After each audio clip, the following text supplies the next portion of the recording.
This is an enormous crisis created by the fact that the Chinese Communist Party reverted to form, reverted to the kinds of disinformation.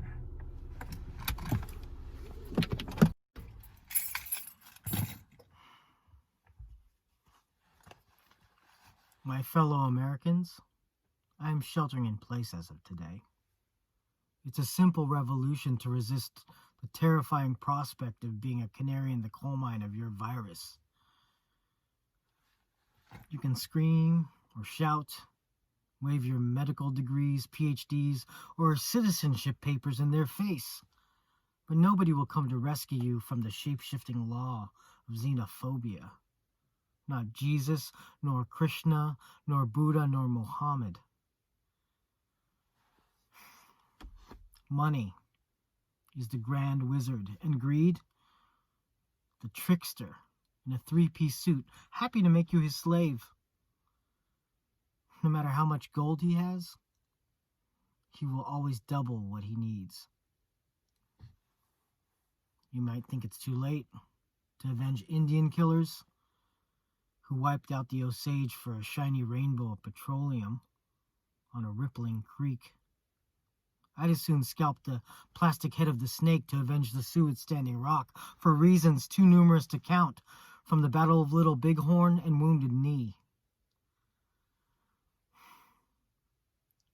I am standing in the shadow of the moon, without refuge, as the earth slips further and further into the abyss. 150 years, and 8 generations of yellows migrating the lonely highway of opportunity on this God-forsaken mountain to carve their identity in the face of the white ghost, thinking to trade poverty for hope, winding up in debt and deportation for crossing the ocean in search of the elixir to unlock their dreams. They jumped ship,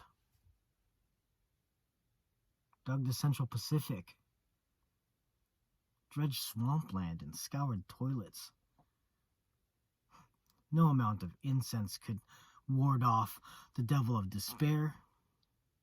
No amount of ritual could ease the memory of a Chinaman's bones being tossed into a frigate, shipped back home like a sack of dried fish. I am counting the years we've racked up in silent servitude to your random acts of exclusion. I'm counting the miles on my mileage plus to begin my journey back to the chrysalis of childhood. It's a simple revolution to release the grip on my 135-year-old ancestral neck and grandfather Yenhua's 3 deportations, a vanished grandmother left behind, and my father's bartered childhood.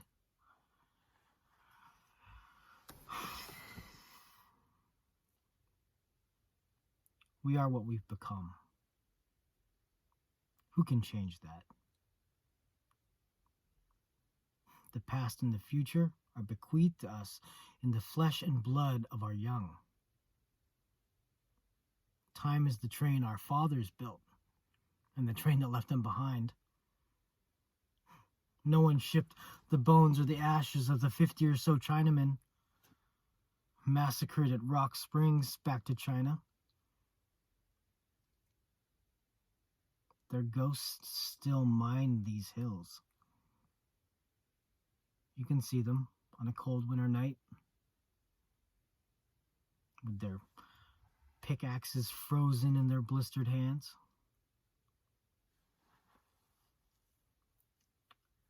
No one told them there was no such thing as death.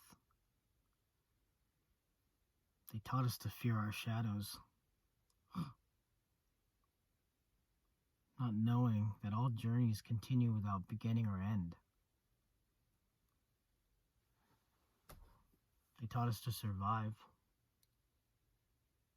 knowing that each moment is experienced and is eternal. They taught us to fly, knowing that the center of gravity is within us, no matter where we fall. They taught us to wait and listen, knowing when our hour has arrived.